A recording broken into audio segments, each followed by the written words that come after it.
Assalamualaikum warahmatullahi wabarakatuh. Saya Adlina Ahza Aziza. Saya Nurjian Fadila. Perkenalkan, nama saya Nabila Putri Prasyafa dan Kami dari kelas Minat Geografi. Pada kesempatan ini, kami akan menjelaskan bab 1 tentang pengantar geografi. A. Pengetahuan dasar geografi. Pertama, ruang lingkup geografi. Geografi berasal dari kata geo yang artinya bumi dan grafein yang artinya menulis atau menjelaskan.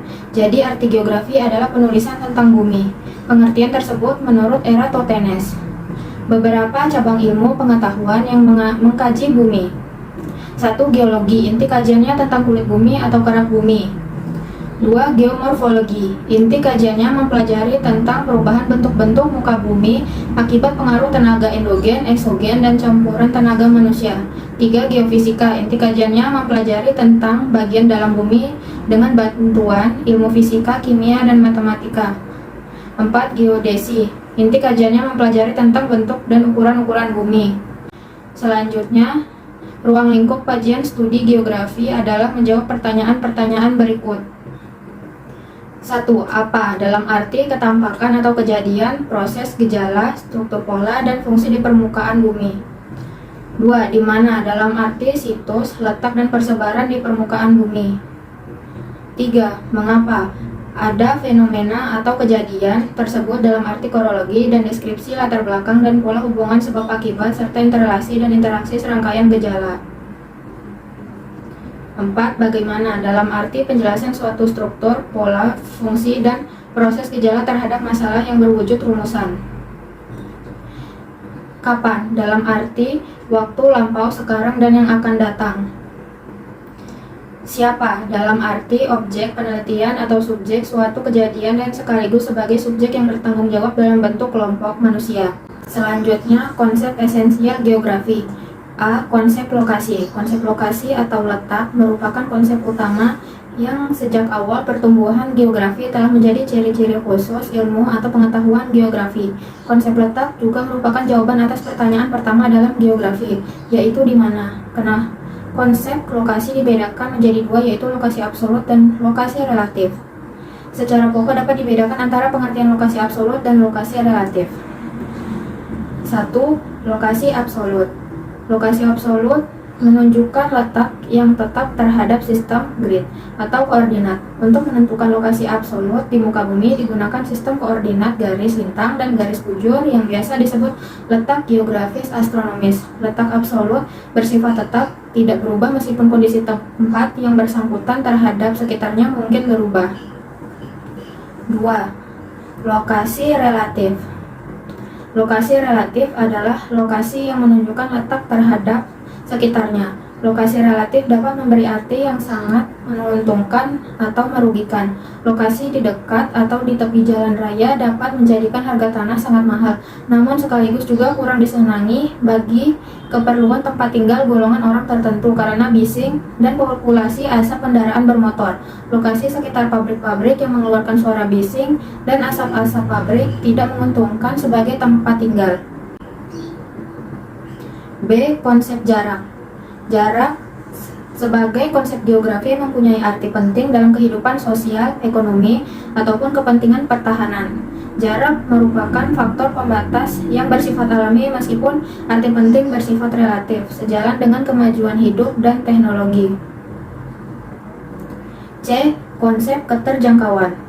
Keterjangkauan tidak selalu berkaitan dengan jarak, tetapi lebih berkaitan dengan kondisi medan atau ada tidaknya sarana angkutan komunikasi yang dapat dipakai. Keterjangkauan umumnya juga berubah akibat perkembangan perekonomian dan kemajuan teknologi. Sebaliknya, tempat-tempat yang keterjangkauannya sangat rendah sulit mencapai kemajuan dan mengembangkan perekonomiannya. D. Konsep pola. Pola berkaitan dengan susunan, bentuk, atau persebaran fenomena dalam ruang muka bumi, baik fenomena yang bersifat alami, aliran sungai, persebaran vegetasi, jenis tanah, dan curah hujan, maupun fenomena sosial budaya seperti pemukiman, persebaran pendudukan, mata pencaharian, dan jenis rumah tinggal. E. Konsep morfologi. Morfologi menggambarkan perwujudan daratan muka bumi sebagai hasil pengangkatan atau penurunan wilayah secara geologi. Bentuk muka bumi dan dapat berbentuk daratan luas, deretan gunung dengan lereng, lereng teresorasi, lembah, dan daratan aluvial. Kajian morfologi berkaitan dengan bentuk lahan, proses-proses yang mengiringi, serta faktor-faktor yang memengaruhi seperti kondisi geologi, tebal tanah, iklim, ketersediaan air, penggunaan lahan, serta jenis vegetasi yang dominan. F. Konsep aglomerasi. Aglomerasi merupakan kecenderungan persebaran yang bersifat mengelompok pada suatu wilayah yang relatif sempit karena saling menguntungkan, baik yang berkaitan dengan kesejenisan maupun faktor-faktor umum yang menguntungkan. Dalam geografi dikenal istilah aglomerisasi industri yang mempusatkan industri di suatu kawasan tertentu dengan tujuan agar pengolahan dapat optimal. Contohnya industri garmen, industri konveksi, industri kerajinan dibangun di suatu tempat yang berdekatan dengan pusat permukiman industri berat yang memerlukan bahan mentah seperti batu bara dan besi baja. Penentuan lokasi pabriknya cenderung mendekati sumber bahan mentah. G. Konsep nilai kegunaan. Fenomena nilai kegunaan atau sumber-sumber di muka bumi bersifat relatif, artinya tidak sama bagi setiap orang atau golongan penduduk. Daerah pantai berpasir yang landai dengan perairan jernih belum tentu memiliki kegunaan yang besar bagi penduduk setempat jika kehidupannya penduduk tersebut berorientasi pada pemanfaatan sumber-sumber di daratan dan banyak jalan darat yang dapat ditempuh. Sebaliknya, bagi masyarakat kota yang hidup berkecukupan, daerah pantai bagi sebagian orang memiliki nilai kegunaan yang tinggi, yaitu tempat rekreasi dan pariwisata. H. Konsep interaksi dan interdependensi. Interaksi merupakan peristiwa yang saling memengaruhi antara objek atau tempat satu dengan yang lain. Setiap tempat mengembangkan potensi, sumber, dan kebutuhan yang tidak selalu sama dengan apa yang ada di tempat lain. Oleh karena itu, senantiasa terjadi interaksi atau bahkan interdependensi antara yang satu dengan yang lain. Daerah pedesaan memproduksi hasil-hasil pertanian dan daerah perkotaan memproduksi barang industri dan jasa. Akibatnya terjadi interaksi antara penduduk pedesaan dan perkotaan. Selanjutnya, antara wilayah pedesaan dan wilayah perkotaan tidak hanya terjadi interaksi tetapi interdependensi, saling tergantung dan saling membutuhkan. Wilayah kota membutuhkan bahan mentah untuk bahan baku industri dari pedesaan, dan wilayah pedesaan membutuhkan hasil industri, teknologi, jasa, transportasi, dan keuangan dari wilayah perkotaan. I. Konsep diferensiasi areal. Konsep ini menunjukkan adanya perbedaan antara satu tempat dengan tempat lain, atau satu wilayah dengan wilayah lain. Di setiap tempat atau wilayah terwujud hasil integrasi berbagai unsur untuk fenomena lingkungan, baik bersifat alam maupun kehidupan. Integrasi fenomena menjadikan suatu tempat atau wilayah mempunyai corak tersendiri sebagai region yang berbeda dari tempat atau wilayah yang lain. Unsur atau tempat fenomena lingkungan bersifat dinamis, sementara itu keadaan berubah dan interaksi atau integrasi juga menghasilkan karakteristik yang berubah dari waktu ke waktu. J. Konsep keterkaitan keruangan. Keterkaitan keruangan atau asosiasi keruangan menunjukkan derajat keterkaitan persebaran suatu fenomena dengan fenomena lain di suatu tempat atau ruang, baik yang menyangkut fenomena di suatu tempat atau ruang, baik menyangkut fenomena alam, tumbuh-tumbuhan, maupun sosial kemanusiaan. Bagian B. Objek studi geografi. Litosfer. Lapisan litosfer disebut juga lapisan kulit bumi. Hal-hal yang dikaji adalah proses pembentukan, tenaga, dan proses yang terdapat di litosfer, serta bentuk-bentuk muka bumi, termasuk persebaran maupun pemanfaatannya. Litosfer adalah bagian terluar dari bumi, tebalnya 10-100 km dan tebal bumi, dengan jari-jari 6.370 km. Litosfer merupakan benda yang keras dan dingin yang mengapung di atas massa cair pijar. Oleh karena litosfer berupa massa yang padat dan dingin, maka makhluk hidup dapat hidup di permukaannya. Litosfer ini seolah-olah membungkus lapisan di bawahnya yang panas dan bergejolak. Hidrosfer. Hidrosfer merupakan lingkungan perairan di muka bumi. Lingkungan perairan ini sebagian besar berada di lautan, berupa air asin, dan sebagian kecil berada di daratan, yang umumnya berupa air tawar. Geografi mempelajari keberadaan dan persebaran tubuh air di muka bumi beserta penggunaan dan pelestariannya. Atmosfer. Atmosfer merupakan lingkungan udara di muka bumi hingga ketinggian tertentu. Lingkungan udara yang menyelubungi bumi yang dipelajari dalam geografi adalah gejala dan proses yang terdapat di dalamnya, beserta pengaruh dan pemanfaatannya bagi kehidupan di muka bumi. Kajian tersebut mencakup kondisi cuaca dan iklim beserta perubahannya, dan usaha pengendaliannya. Perubahan iklim di bumi secara drastis dapat berpengaruh terhadap luas daratan dan lautan, kepunahan makhluk hidup tertentu di muka bumi, serta perubahan pola bercocok tanam dan mode migrasi fauna tertentu. Biosfer. Biosfer merupakan lingkungan kehidupan di bumi, baik yang berada di litosfer, hidrosfer, dan atmosfer. Dalam geografi, biosfer yang dipelajari adalah jenis dan persebaran flora dan fauna di muka bumi, pemanfaatannya maupun pelestariannya. Flora dan fauna di bumi, keberadaan dan persebarannya banyak dipengaruhi oleh kondisi litosfer, hidrosfer, atmosfer, dan aktivitas manusia, bahkan benda-benda angkasa yang jatuh ke bumi.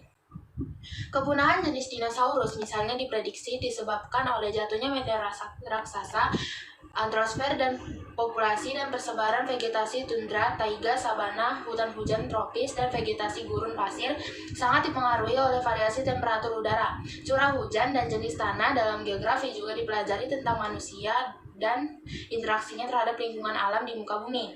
Manusianya sendiri dikaji dari segi populasi, persebaran, dan pertumbuhannya, sedang kajian interaksi manusia tarikan lingkungan alam. Oleh karena itu, di muka bumi terdapat lingkungan fisik yang masih alami, belum dijamah manusia, dan lingkungan buatan, lingkungan fisik yang sudah diintervensi oleh manusia. Bagian C. Pendekatan geografi. Pendekatan ke ruangan, spatial approach. Pendekatan ke ruangan merupakan analisis yang menekankan pada eksistensi ruang sebagai wadah untuk mengakomodasikan kegiatan manusia dalam menjelaskan fenomena geosfer. Fokus elemen ruang. Pendekatan ke ruangan digunakan dalam mengkaji objek formal untuk menjawab pertanyaan di mana fenomena geosfer variable tersebut berada. Dengan demikian, analisis ke ruangan berkaitan dengan pertanyaan where. Analisisnya meliputi aspek-aspek ruang di muka bumi, meliputi faktor lokasi, kondisi alam, dan kondisi sosial budaya. 2. Pendekatan ekologis atau lingkungan, ecological approach. Pendekatan ekologis merupakan analisis yang menekankan pada hubungan antara manusia sebagai makhluk berbudaya beserta aktivitasnya dengan lingkungan, tempat keberadaannya. Pada analisis kelingkungan, ahli geografi melakukan analisis dengan melihat perubahan komponen biotik dan abiotik dalam keseimbangan ekosistem suatu wilayah. Contoh, suatu daerah aliran sungai, DAS, yang seluruh vegetasi di bagian hulu ditebang habis sehingga das hulu itu gundul. Melalui pendekatan kelingkungan, ahli geografi akan melakukan analisis gejala dan proses geografi yang terjadi setelah penggundulan, wujud perubahan bentang lahan di daerah itu, dan dampaknya terhadap kondisi lingkungan setelah penggundulan. Pendekatan kewilayahan, regional complex approach. Pendekatan kewilayahan merupakan analisis yang menekankan pada integrasi antara pendekatan keruangan dan ekologis dalam suatu ruang muka bumi yang memiliki keterkaitan dengan ruang muka bumi lainnya. Fokus eksistensi wilayah. Pendekatan ini mengintegrasikan pendekatan keruangan dan pendekatan ekologis sehingga analisis wilayah yang dilakukan mencerminkan analisis yang menyatu. Substansi pendekatan kompleks wilayah adalah integrasi analisis sistem wilayah dan wilayah sistem. Yang dimaksud sistem wilayah adalah sistem yang terbentuk dari berbagai keterkaitan antar berbagai subwilayah. Sedangkan wilayah sistem adalah wilayah yang mencerminkan kesatuan sistem keterkaitan antar komponen wilayah, antar elemen geosfer. Pendekatan ini dapat untuk hubungan semua geosfer, litosfer, pedosfer, hidrosfer, atmosfer, troposfer, biosfer. Dalam pendekatan ini, ada interaksi sinergisme dan sebab akibat antar subwilayah. Kita akan membahas prinsip-prinsip geografi. Yang pertama, prinsip interrelasi. Apa sih prinsip interrelasi itu? Prinsip interrelasi merupakan suatu hubungan saling terkait dalam ruang antara gejala yang satu dengan gejala yang lain. Contoh prinsip interrelasi antara lain, vegetasi pohon pinus dapat tumbuh subur di daerah yang dingin dan tanaman teh akan tumbuh baik jika ditanam dengan kondisi lahan tertentu. Contoh-contoh tersebut menunjukkan bahwa fenomena dan kejadian dalam ruang atau wilayah tertentu terkait dengan fenomena lainnya yang saling mempengaruhi. Yang kedua, prinsip deskripsi. Prinsip deskripsi merupakan penjelasan mengenai gejala-gejala yang dipelajari atau fenomena geografi yang sedang dipelajari. Deskripsi dalam kajian geografi, selain disajikan dengan tulisan, perlu dilengkapi pula dengan peta, diagram, grafik, tabel, dan juga gambar, agar memberikan suatu deskripsi keuangan yang jelas, baik secara sederhana maupun sampai tingkat analisis. Yang ketiga, prinsip persebaran. Prinsip persebaran merupakan prinsip dasar dalam mengkaji setiap gejala dan fakta geografi, baik gejala alam maupun manusia. Prinsip ini beranggapan bahwa setiap gejala dan fakta geografi di permukaan bumi tersebar secara tidak merata antara satu wilayah dengan wilayah lainnya. Dengan mengkaji dan menggambarkan berbagai persebaran fenomena geosfer, kita dapat mengungkapkan hubungan antara fenomena satu dengan fenomena lainnya. Sebaran gejala atau fenomena geosfer di muka bumi dapat digambar dalam peta berupa titik, garis, dan area. Yang keempat, prinsip kronologi. Prinsip ini melihat permasalahan geografi dari sudut pandang persebaran, interrelasi dan interaksinya dalam suatu wilayah atau ruang dengan karakteristik tertentu. Prinsip ini menekankan pada masalah, fakta, dan analisis yang merujuk pada keterkaitan gejala dan proses geografi yang terjadi pada wilayah tertentu. Selanjutnya, kita akan membahas aspek-aspek geografi. Yang pertama ada geografi fisik. Geografi fisik adalah bagian dari ilmu geografi yang mempelajari gejala dan peristiwa alam yang terjadi di permukaan bumi, baik di darat, laut, maupun udara, beserta gaya yang menyebabkan terjadinya peristiwa tersebut. Yang kedua ada geografi manusia. Geografi manusia adalah bagian dari ilmu geografi yang mempelajari hubungan dan pengaruh timbal balik antara penduduk dan keadaan alam, serta aktivitas dari usaha manusia dalam menyesuaikan dengan keadaan alam demi kemakmuran dan kesejahteraan hidupnya. Selanjutnya, gejala alam dan manusia dalam kehidupan sehari-hari. Yang pertama, gejala yang bersifat sosial. Transmigrasi di Indonesia merupakan gejala yang mencerminkan hubungan antara lingkungan alam dan penduduk. Daerah Gunung Kidul, Yogyakarta, merupakan daerah pengirim transmigran. Hal itu disebabkan tanah, topografi, dan sumber air di daerah tersebut sedikit sekali memberi kemungkinan yang baik bagi kehidupan atau tumbuhnya tanaman padi. Sedangkan pertumbuhan penduduk berlangsung dengan cepat. Tanah di daerah Gunung Kidul berupa tanah kapur dengan topografi berbukit dan sungai-sungainya merupakan sungai intermiten dan banyak sungai yang merupakan sungai di bawah tanah.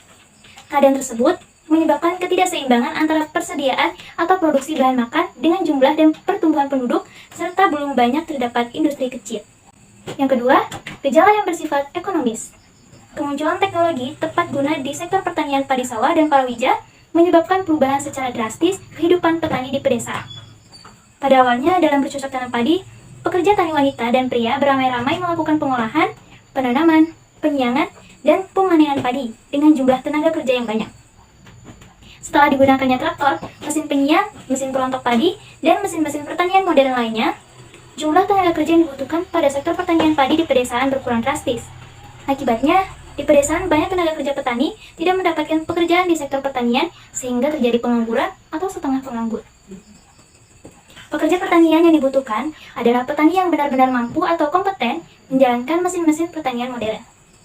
Bagi mereka yang tidak mampu akan tidak mendapat pekerjaan di sektor pertanian. Yang ketiga, gejala yang bersifat fisiografis. Di Pulau Jawa, jumlah penduduk terus bertambah, sedangkan luas lahan tidak berubah. Akibatnya, untuk memenuhi bahan pangan dan lahan untuk permukiman, banyak penduduk yang menggarap lahan dan bermukim pada lokasi yang tidak layak huni dan tidak layak garap. Hal ini disebabkan lahan yang mereka garap dan dijadikan lokasi pemukiman adalah lahan yang terjal atau berlayang curam, sehingga lokasi atau build-up area itu rawan longsor. Gejala geografis semacam ini terjadi di berbagai wilayah di Pulau Jawa, bahkan juga terjadi pada beberapa tempat di Pulau Sumatera. Yang keempat, gejala yang bersifat hidrologis. Pemanfaatan dan pengolahan lahan di das bagian hulu yang tidak terkendali menyebabkan kerusakan das. Dengan das bagian hulu rusak, kemudian terjadi hujan badai atau hujan yang sangat deras, mengakibatkan alur-alur sungai di das bagian hilir tidak mampu menampung debit aliran air yang begitu besar, dan terjadilah banjir. Dari tahun ke tahun, kerusakan das semakin parah, sehingga kecenderungannya volume banjir semakin besar. Permukaan banjir semakin tinggi, dan daerah yang kena banjir semakin luas. Gejala semacam ini ternyata terjadi di berbagai wilayah Indonesia. Baik, cukup sekian pemaparan materi dari kami mengenai geografi bab 1 tentang pengenalan materi. Terima kasih banyak. Mohon maaf apabila ada kesalahan maupun kekurangan. Wassalamualaikum warahmatullahi wabarakatuh.